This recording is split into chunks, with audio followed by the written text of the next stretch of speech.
जितनों की सांसें ये सोचकर अटकी हुई थी कि वेनम के एमसीयू में आएगा, क्या स्पाइडरमैन 4 में इसका पीटर के साथ क्रॉसओवर होगा। तो लो भाई, हो गया ऑफिशियली। अब खुद सोनी ने ये अनाउंस कर दिया है कि Venom will be in MCU, वो स्पाइडरमैन 4 में आने वाला है। Plus Robert Pattinson is going to join MCU as well. और एमसीयू में वो कौन से सुपर हीरो का रोल करने वाले हैं, ये सारी अपडेट्स बहुत ज्यादा ऑसम एंड बहुत ज्यादा हाइप अप कर देने वाली हैं। सो गाइस, एक्चुअल में हुआ क्या कि आखिरी नाच नाचने के बाद वेनम जब बुरी तरह से एसिड में नहा के तड़प तड़प के मरा, तो उसके बाद सबके मन में यही क्वेश्चन था कि क्या वेनम जिंदा है, और अगर है भी तो क्या स्पाइडरमैन के साथ इसका कभी कुछ सीन देखने को मिलेगा, जिसके लिए हम एक्चुअल में जाने कब से कई सालों से वेट कर रहे हैं। तो सोनी ने अपनी जापान वाली ऑफिशियल वेबसाइट पर एक प्रेस रिलीज शेयर किया जिसमें यह लिखा था कि स्पाइडरमैन 4 को 24 जुलाई 2026 को रिलीज किया जाएगा। लेकिन मेन बात तो इसके आगे थी। सोनी ने इसके आगे लिखा था कि टॉम हॉलैंड ने इस मूवी के लिए हाँ कर दी है और ये ऐसी मूवी होगी जिसकी फैंस एक्चुअल में रिस्पेक्ट करेंगे। ये लाइन तो इंपॉर्टेंट हो ही जाती है, और अब जो इसके आगे बताने जा रहा हूँ वो ध्यान से सुनना, वो और भी ज्यादा इंपॉर्टेंट है। इसके आगे ये लिखा था कि क्या टॉम हार्डी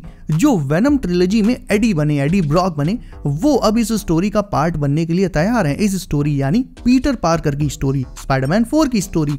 तो क्या Tom Hardy, Eddie Brock Spiderman 4 के लिए तैयार हैं? और इसके आगे भी था, सुनो। इसके आगे सोनी ने अपनी प्रेस रिलीज में टॉम हार्डी के स्पाइडरमैन को लेकर किए गए कमेंट्स को इंक्लूड किया था, जिसमें उन्होंने कहा था कि वेनम की कहानी अभी खत्म नहीं हुई है, बल्कि अभी तो वेनम की फाइनल स्टेज आनी बाकी है, उसे अभी बहुत कुछ करना है। इसके आगे उन्होंने कहा कि टॉम हॉलैंड बेस्ट स्पाइडरमैन है और मुझे खुशी होगी अगर मुझे उनके साथ काम करने का मौका मिले। यानी कुल मिलाकर टॉम हॉलैंड को पूरी लाइन मारी जा रही थी यहाँ पर। एंड अब सोनी ने खुद कंफर्म कर दिया है कि एडी ब्रॉक वेनम स्पाइडरमैन 4 में आने वाला है। यानी वेनम का मरना अब पूरी तरह से सेंस बना रहा है। मैंने भी तुम्हें बताया था कि सोनी वर्स में अब भले ही वेनम की कोई सोलो मूवी ना आए, लेकिन उसका दूसरे प्रोजेक्ट्स में, दूसरी मूवीज में क्रॉसओवर जरूर से होगा। एंड वो जो दूसरे प्रोजेक्ट्स जिनकी मैं बात कर रहा था, वो एक्चुअल में सोनी वर्स में ना होकर एमसीयू में होंगे, यानी वेनम एमसीयू में आएगा। इसीलिए वेनम को सोनी वर्स में मरते हुए दिखाया ही गया। यानी सोनी वर्स में इधर जहां वेनम की कहानी खत्म हुई, उधर एमसीयू में स्पाइडरमैन 4 में वेनम की कहानी फिर से शुरू हो जाएगी। एक्चुअल में सीन ऐसा है कि सोनी आज से नहीं, जब गांधी जी पैदा भी नहीं हुए थे तब से वेनम को एमसीयू में भेजकर स्पाइडरमैन के साथ उसका क्रॉसओवर कराने का ट्राई कर रहा है। लेकिन सोनी एंड मार्वल के बीच राइट्स को लेकर इतना कलेश चलता है कि ये अभी तक पॉसिबल हो ही नहीं पाया। लेकिन अब ये मौका परफेक्ट है, और यही मौका परफेक्ट होने के साथ साथ आखिरी मौका भी है वेनम को एमसीयू में लाने का, क्योंकि ये है मल्टीवर्स सागा। इसमें अलग अलग यूनिवर्सेस के हीरोज एंड विलेंस बिन बुलाए मौसी मौसा की तरह किसी भी दूसरे यूनिवर्स में आ जा सकते हैं, और इसके बाद मार्वल का म्यूटेंट सागा स्टार्ट हो जाएगा। तो फिर उसमें वेनम का कोई काम रहेगा नहीं। प्लस सीक्रेट वॉर्स भी आ रही है, एंड उसमें टॉम हॉलैंड का काम बिना उनके ब्लैक सिम्बियोट सूट के नहीं चलेगा। तो हर तरह से वेनम के एमसीयू में आने के लिए ये सिचुएशन जो आज बन रही है, ये परफेक्ट है। मतलब हाँ, अब मैं पूरे 100% कॉन्फिडेंस के साथ ये कह सकता हूँ कि जिस मोमेंट का हम सब वेट कर रहे थे, यानी वेनम वर्सेस स्पाइडी का, वो अब फाइनली इतने सालों बाद आने वाला है 2026 में स्पाइडरमैन 4 में। एक्चुअल में venom will make his debut in MCU. और बात सिर्फ वेनम तक ही नहीं रुकती है। इनसाइडर रिपोर्ट्स ये भी कह रही हैं कि मेडलिन क्लाइन भी अब स्पाइडरमैन 4 में ब्लैक कैट बन के आ रही हैं, और देखा जाए तो ये सेंस भी बनाता है, क्योंकि पीटर का एमजे के साथ चक्कर तो अब चलने से रहा। सब के सब भूल चुके हैं कि पीटर पार्कर कौन है। एमजे भी भूल चुकी है जिसे उसने बेचारे ने इतनी मुश्किल से पटाया था। तो डेफिनेटली उसे निकलने के लिए, एमजे की यादों से निकलने के लिए रीबाउंड तो चाहिए ही होगा ना।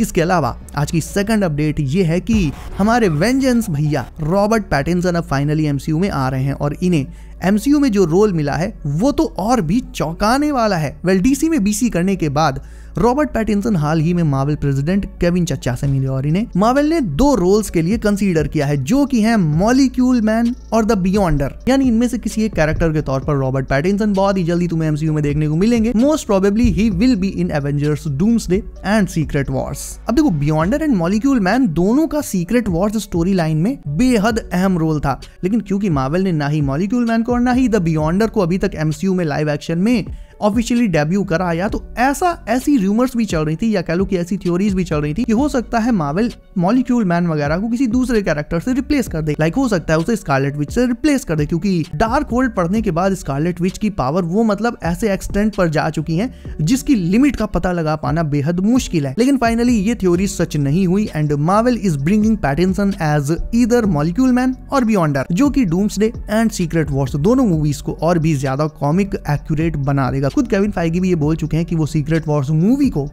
2015 वाले सीक्रेट वॉर्स कॉमिक रन से जितना हो सके उसे कॉमिक एक्यूरेट ही रखेंगे। तो डेफिनेटली रॉबर्ट पैटिंसन को ये रोल देना बहुत ज्यादा सेंस बनाता भी है। लेकिन इन दो में से कौन सा रोल पैटिंसन को मिलेगा, इसका डिसीजन भी देखा जाए तो बहुत जल्दी फाइनल हो जाएगा। फिलहाल पैटिंसन की जो नेक्स्ट मूवी आनी है वो है मिकी 17, जो कि 18 अप्रैल 2025 को आएगी।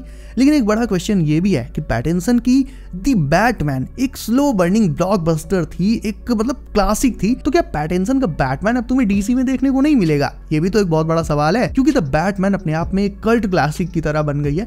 पैटिंसन को भी अब बेस्ट बैटमैन एक्टर्स के तौर पर गिना जाने लगा है। और ऐसा तो भाई हो नहीं सकता कि कोई actor simultaneously DC and Marvel दोनों में काम करने लगे। हाँ, आगे पीछे कर सकता है, कुछ सालों के इंटरवल में काम कर सकता है, किया भी है कई एक्टर्स ने, बट एक साथ डीसी एंड मार्वल में ऐसे कोई काम नहीं कर सकता। जैसे कि हेनरी कैविल के साथ हुआ, जब डीसी से उन्हें फुल ऑन फायर कर दिया गया तब वो मार्वल में कैविल कुमार बनकर आए, वुल्वरीन बनकर आए। तो ये चीज तो सेंस बनाती है। और ऐसे और भी बहुत से एक्टर्स हुए हैं जिन्होंने आगे पीछे कुछ सालों के इंटरवल्स में डीसी एंड मार्वल दोनों के अंडर में मूवीज करी हैं। सो फिलहाल द बैटमैन 2 पर तो भाई कोई ऐसी खास अपडेट है ही नहीं। एंड पैटिंसन का जो अपकमिंग शेड्यूल है वो भी काफी पैक्ड है एंड बिजी है। सो ऐसा कहना सेफ होगा कि फिलहाल अभी के लिए पैटिंसन ने डीसी को डिच कर दिया है and he has joined MCU for now. एक चीज यहाँ पर जो बहुत इंपॉर्टेंट है, ये भी तुम्हें बताते हुए चलता हूँ कि पैटिंसन को चाहे मॉलिक्यूल मैन का रोल मिले या फिर द बियॉन्डर का मिले, दोनों में से जो भी रोल मिलेगा ये मतलब एक बहुत एक्सप्लोसिव रोल होगा, मतलब एक सीक्रेट रोल होगा, यानी बैकग्राउंड में अभी इनका काम चल रहा है। मूवी में जब पैटिंसन आएंगे तो वो अचानक से ही आएंगे, यानी एक तरह का सीक्रेट रोल होगा ये। और ऐसा मैं इसलिए बोल रहा हूँ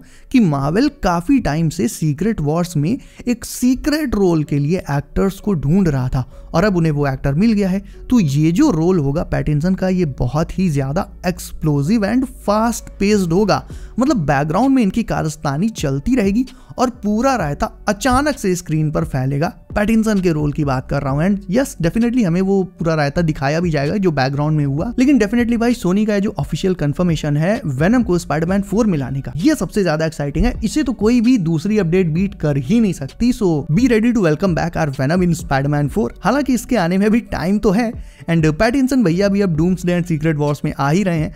तो ये तो सिर्फ शुरुआत है। अब हर आने वाले दिन के साथ बहुत सारी नई नई अपडेट्स आएंगी, नए सीक्रेट्स रिवील होंगे एंड इन्हें आप मिस ना कर दो। इसके लिए be sure to press the bell icon. So be safe guys, अपना ख्याल रखिए आप। मेरा नाम है Himanshu and as always I will see you in next one.